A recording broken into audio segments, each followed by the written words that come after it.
السلام علیکم۔ آپ دیکھ رہے ہیں میرا یوٹیوب، میں ہوں محمد فہیم۔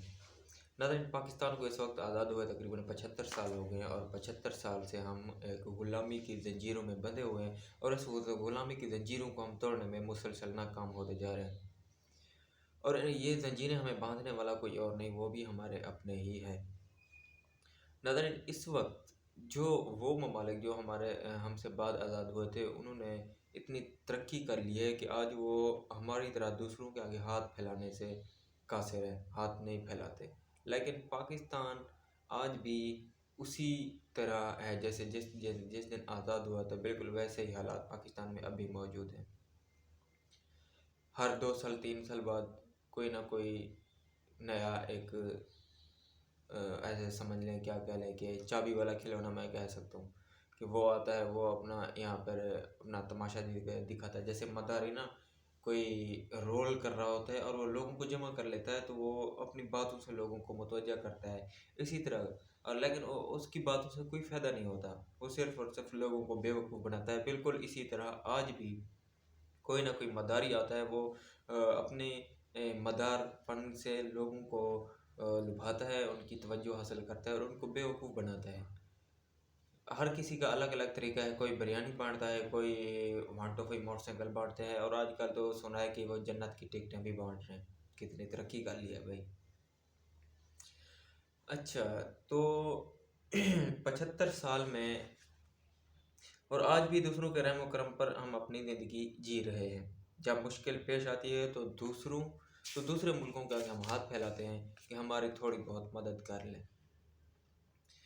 ہمیں یہ جو بھیک مانگنے کی عادت اب پڑ چکی ہے، اور 75 سال سے بھیک مانگتے آئے ہیں، اب عادت جو ہے یہ اتنی زیادہ بڑھ چکی ہے کہ ہم اسے چھوڑ نہیں سکتے، اور اس عادت نے ہماری سوچنے کی صلاحیت اور ہماری سیلف رسپیکٹ تھی، اس کو بالکل ختم کر دیا ہے کہ ہم اپنا کچھ کریں اور اپنے لیے کچھ کر کے ہم دوسروں سے بھیک مانگنے کی بجائے کچھ اپنا کریں، جو ہے نا یہ چیز اب ختم ہو چکی ہے۔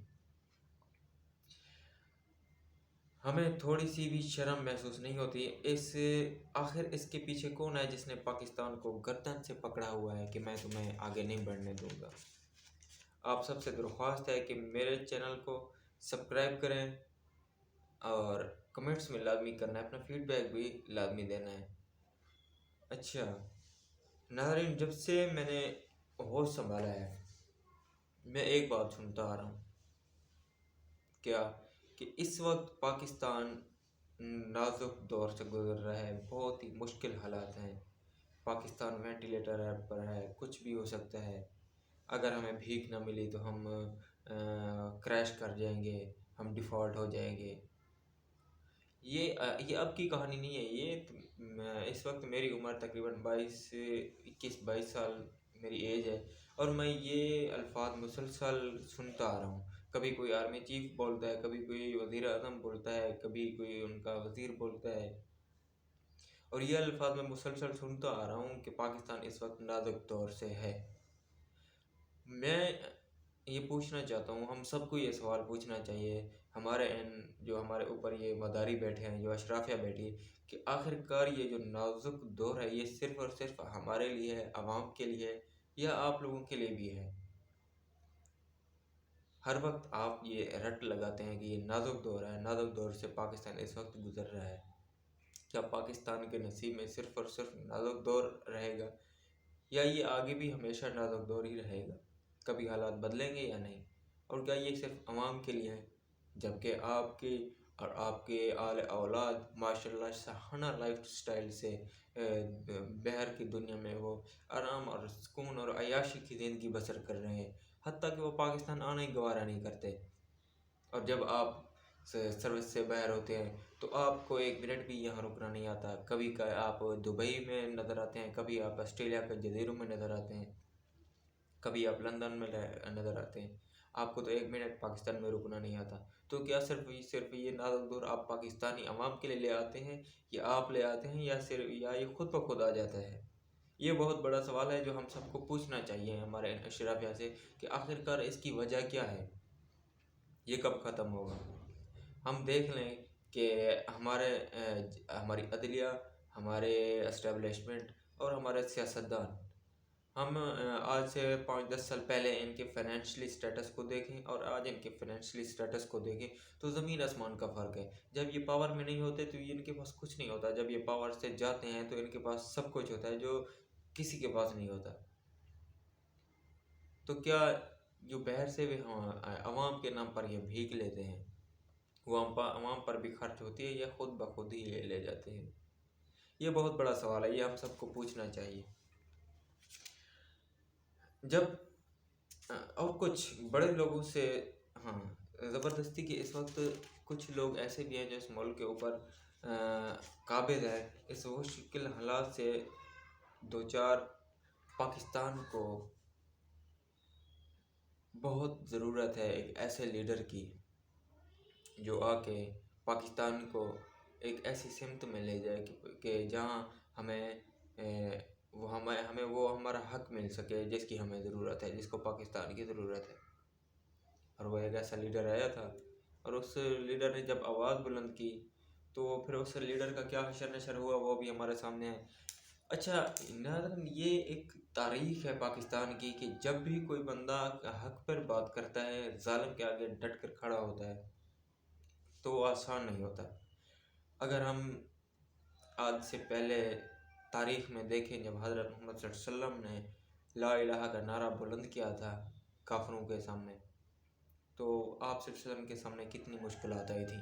آپ صلی اللہ علیہ وسلم کو پتھر مارے گئے تھے، آپ صلی اللہ علیہ وسلم کو گالیاں نکالی گئی تھی، آپ صلی اللہ علیہ وسلم کے پیچھے لوفر لڑکے لگائے جاتے تھے، کیا کیا نہیں کیا جاتا تھا۔ اور آپ صلی اللہ علیہ وسلم کا 3 سال تک محاصرہ کیا گیا، ان کو گھر میں نظر بند رکھا گیا، اور جو بھی بندہ آپ صلی اللہ علیہ وسلم سے بات کرتا کوئی اعلان کر دیا گیا کہ اگر کوئی بھی بندہ ان کو کوئی چیز دے گا، ان سے کوئی بات کرے گا تو ان کا بہت برا حشر ہوگا۔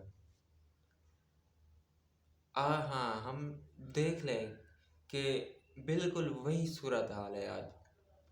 جس طرح پی ٹی آئی پر پابندی لگائی ہوئی ہے کہ بھئی جو بھی پی ٹی آئی کا جھنڈا اٹھائے گا اسے گرفتار کر لو، جو بھی پی ٹی آئی کی بات کرے گا اسے پکڑ لو، پی ٹی آئی کے ورکر کو پکڑ لو، جس طرح عمران خان کو اندر ڈالا ہوا ہے۔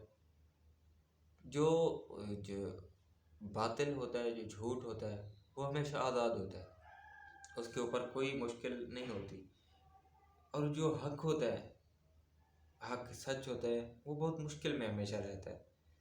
اور ایک دن ایسا آتا ہے کہ جب حق جو ہے وہ باطل پر غالب آ جاتا ہے۔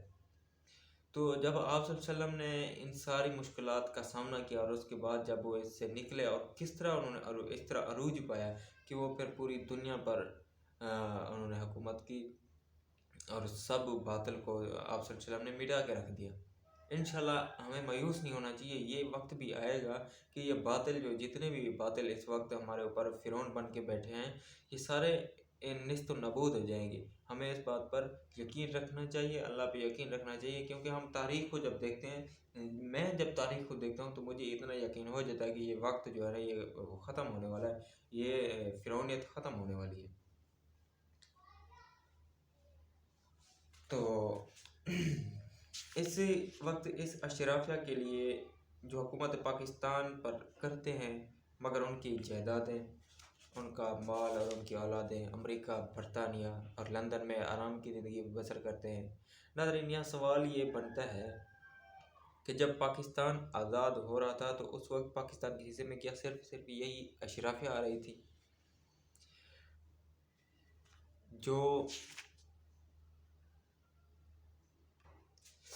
یہاں ایک اور سوال بنتا ہے کہ جب پاکستان کا قانون لکھا جا رہا تھا تو اس وقت کیا اس قانون میں لکھا تھا یہ کہ یہ قانون جو ہے نا صرف اور صرف پاکستان کی غریب عوام پر لاگو ہوگا، یا اس اشرافیہ پر بھی لاگو ہوگا، یا عدلیہ پر بھی لاگو ہوگا، یا سیاستدانوں پر بھی لاگو ہوگا؟ جب کوئی کسی جج سے یہ پوچھتا ہے کہ بھئی آپ کے پاس اتنی جائیداد کہاں سے آئی ہے تو وہ توہین عدالت کا نوٹس بھیج دیتا ہے۔ یہ کیا مذاق ہے؟ مطلب اگر کوئی جج کوئی کرپشن کرتا ہے، کوئی بڑا جرم کرتا ہے تو اس سے پوچھنا بھی جرم ہے کہ بھائی تم نے یہ کہاں سے کیا، کہاں سے لایا۔ اگر کوئی پوچھتا ہے تو اس کے اوپر کیا کرتے ہیں کہ توہین عدالت کا نوٹس لگا دیتے ہیں۔ اتنا بڑا جرم کر دیا بھائی تم نے، اتنی مقدس گائے کو تم نے پوچھ لیا کہ بھئی تمہارے پاس اتنا مال کہاں سے آیا۔ اور اگر کوئی اسٹیبلشمنٹ کسی جرنیل سے کوئی پوچھتا ہے کہ بھائی تمہارے پاس اتنی جائیداد کہاں سے آئی، تمہاری تو تنخواہ جو ہے نا وہ ایک سال کی 1 کروڑ پہ بنتی ہے، تو انہیں 12 ارب روپے کیسے اکٹھا کر لیے؟ اسے غدار کہہ دیتے ہیں، بھائی تم غدار ہو، تم نے غداری کی ہے، تم ادارے کے ریاست کے اوپر۔ یاد رکھیں کہ پاک فوج جو ہے نا وہ پاکستان کی ریاست نہیں، ایک ادارہ ہے، ریاست پاکستان ہے۔ جیسے سپریم کورٹ ایک ادارہ ہے، جیسے پارلیمنٹ ایک ادارہ ہے، ادارے ہوتے ہیں۔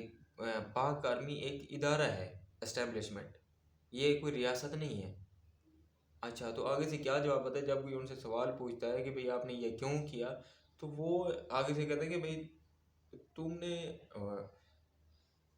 غداری کی ہے۔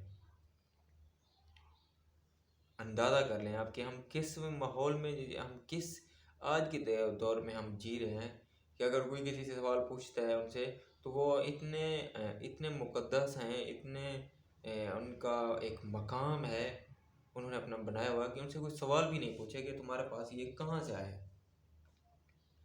اور اگر اسی طرح کوئی سیاستدان سے پوچھتا ہے تو وہ کہتا ہے بھائی تمہاری جرات کیوں ہوئی، کیسے ہوئی، تم زمین پہ رینگنے والے، تم میرے سے کیسے سوال پوچھ سکتے ہو۔